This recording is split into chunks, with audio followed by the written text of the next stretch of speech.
Peringatan, animasi ini dibuat dengan tujuan sharing pengalaman pribadi sang pengirim cerita. Dimohon untuk menghargai cerita tanpa menyudutkan beberapa pihak. Selamat menikmati.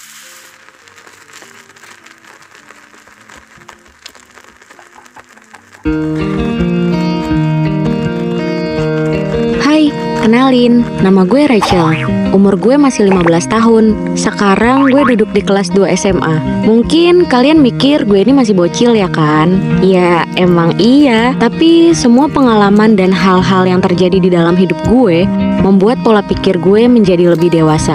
Ya kayak kata orang-orang, didewasakan oleh keadaan. Gue mau ceritain tentang kehidupan di dalam keluarga gue. Ya mungkin ini termasuk cerita sedih. Gue harap gak akan pernah terjadi di kehidupan kalian. Jadi siapin tisu buat ngelap air mata dan inges ya. Hehehe. Pertama-tama gue mau bilang kalau gue anaknya nolep abis. Gue juga introvert gitu. Jadi punya temen cuma 1 atau 2 orang lah. Dan gak begitu akrab juga. Kalau boleh jujur, sebenarnya gue selama ini gak berani cerita ke siapapun. Sampai akhirnya gue memberanikan diri untuk speak up dan ceritain kayak gini, biar lega aja. For your information, gue anak kedua dari 3 bersaudara. Yap, anak tengah. Kehidupan gue pun juga di tengah-tengah. Kayak enggak, miskin enggak, cantik enggak, jelek juga enggak, pinter juga enggak, bodoh juga enggak. Jadi kehidupan gue bener-bener biasa aja, gak ada yang istimewa. Bahkan gak pernah pacaran karena gak ada yang mau sama gue. Loh, kok malah curhat? Skip. Jujur li, gue gak pernah deket sama kedua orang tua gue. Kalau mau deket pun kayak ada batasan gitu. Selain itu, gue juga takut sama mereka. Dari kecil gue udah sering dapet kekerasan secara fisik dari orang tua gue. Dan yang paling parah ya dari ayah gue. Suka cubit, mukul, atau gak segan-segan ngebentak gue sampai mental gue ngedrop. Saat gue beranjak dewasa, mereka udah jarang main kekerasan fisik ke gue, tapi diganti dengan kekerasan secara mental. Dari perkataan mereka yang menyakitkan, dan ini lebih menyakitkan daripada kekerasan fisik. Bahkan ada satu pengalaman yang paling membuat gue trauma dalam hidup gue, yaitu dilecehkan sama ayah kandung gue sendiri. Mungkin beberapa dari kalian udah sering juga lihat di berita-berita hal semacam ini. Dan ini juga terjadi dalam hidup gue. Kejadiannya saat gue kelas 1 SMA. Saat itu ibu dan adik gue pergi ke rumah nenek gue. Kecuali gue, ayah gue, dan abang gue. Saat kejadiannya, abang gue lagi pergi main sama temen-temennya. Terus di rumah itu cuman ada gue dan ayah gue. Awalnya ayah gue minta urutin badan dia, dan dia minta buat ngurutnya di kamar aja. Tapi gue tolak karena ngerasa canggung. Akhirnya kami berdua di ruang tamu. Setelah selesai, ayah gue nawarin buat ngurutin badan gue. Kebetulan kemarin-kemarin gue habis jatuh dari motor. Jadi ayah sekalian nanya-nanyain di bagian mana yang sakit. Gue nunjuk di lengan gue, tapi ayah gue malah ngurutin di bagian punggung. Waduh. Dan lama-kelamaan tangan dia megang ke dada gue sambil ngajak-ngajak gue ke kamar. Dan katanya nanti dia bakal ngasih gue uang.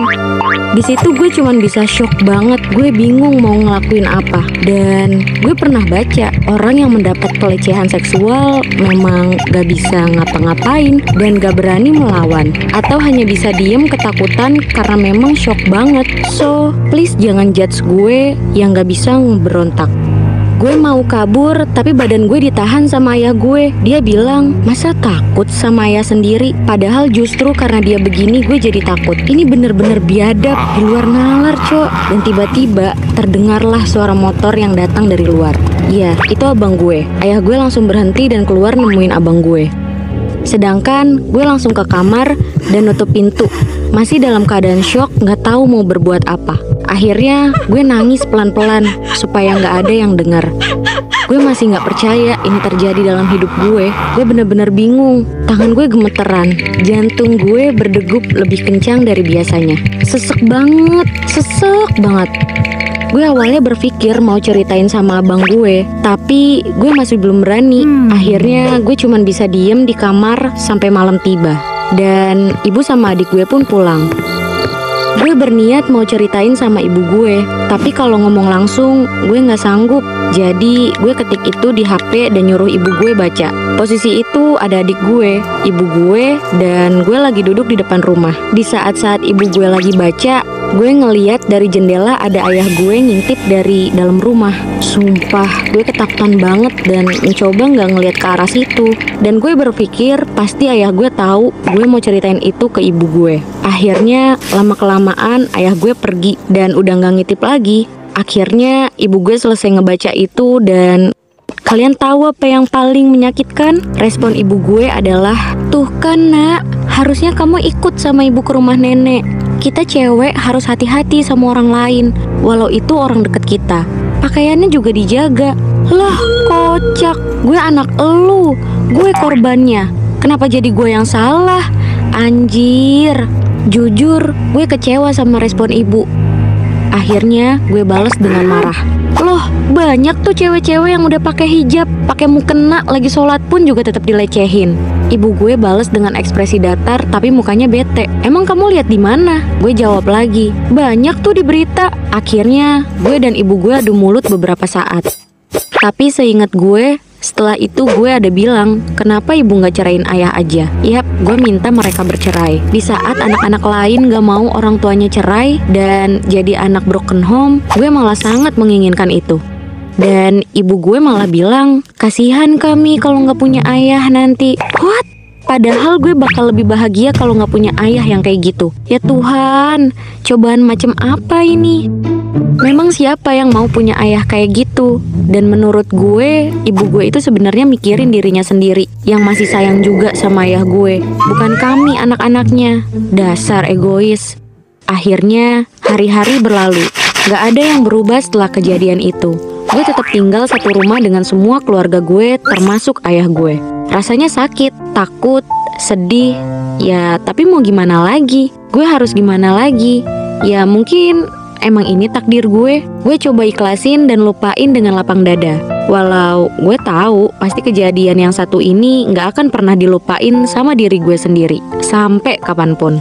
Oh iya, gue mau sedikit cerita juga soal betapa capeknya gue hidup bersama orang tua yang toksik. Ortu gue tuh emang buruk banget, tapi jelas lebih parah ayah gue. Bahkan gue rasa ibu gue kayak gitu karena terpengaruh sama ayah gue. Padahal ibu gue ini sebenarnya baik juga. Dia yang cari uang dan ngerjain pekerjaan rumah tangga. Nah, ayah gue tuh emang sering banget main kekerasan, entah secara fisik maupun mental. Emosi ayah gue itu juga gak stabil banget. Suka meledak-ledak kayak orang freak. Kalau marah bener-bener ngeri banget, kayak orang yang mau ngebunuh, tau gak sih? Contohnya, gue pernah diseret dan diusir dari rumah sama orang tua gue. Bahkan dalam keadaan baju gue yang robek-robek, gue cuman bisa pergi ke belakang rumah yang cukup jauh dari rumah gue. Di situ gue udah mikir macem-macem, mau mati lah, mau lapor polisi lah. Tapi akhirnya ayah gue nemuin gue dan nyuruh gue pulang. Bukan cuman itu aja. Saat itu gue lagi lewat di samping ayah gue mau masuk kamar gue. Nah, gue gak sengaja kesenggol tas kain dan akhirnya jatuh.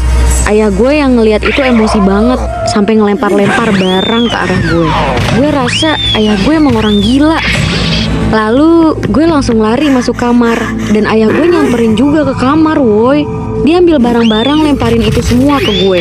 Dia juga mukul gue pakai ikat pinggang, bahkan nyekek leher gue sampai gue terbaring. Dan ayah gue mengungkapkan kata-kata kasar buat gue. Dia bilang kalau gue ini lonte lah, sok cantik lah, mau bunuh gue lah. Rasanya sakit banget, sedih, tapi gue gak bisa apa-apa dan cuman bisa nangis dan menerima rasa sakit ini. Kalau boleh jujur, gue cerita ini ke kalian dalam keadaan sedih. Ya kalau diceritain semua kejadian di hidup gue sih bakal kepanjangan ya. Terlalu banyak cerita sedihnya. Jadi sampai situ aja deh cerita gue. Gue harap semoga gak ada anak di dunia ini yang ngerasain hal yang sama kayak gue. Gue selalu berdoa semoga kelak nanti gue punya pasangan hidup yang baik, yang gak abusif. Buat kalian yang mau menikah, please banget. Sangat penting untuk memperbaiki diri, menyiapkan mental, apalagi kalau udah jadi orang tua. Jangan sampai anak yang jadi korban atas kesalahan kalian. Mereka nggak pernah minta dilahirkan. Jadi, jangan membebankan mereka. Sayangilah anak kalian sebagaimana seharusnya orang tua menjaga dan mencintai anaknya. Karena dari rasa kasih sayang akan melahirkan kasih sayang dan akan membuat semuanya jauh lebih baik. Buat kalian yang sekarang sedang dilanda masalah, tetap semangat ya. Gue juga selalu mikir mau mengakhiri hidup terus kok. Tapi gue rasa mati bukanlah jalan keluar. Ikuti saja arusnya. Tuhan pasti punya takdir terbaik untuk kita suatu saat nanti. Kita yang dikuatkan dan didewasakan oleh keadaan akan menjadi pribadi yang lebih baik. Salam, gue punya cerita. Jangan lupa komen, klik tombol share, dan subscribe ya.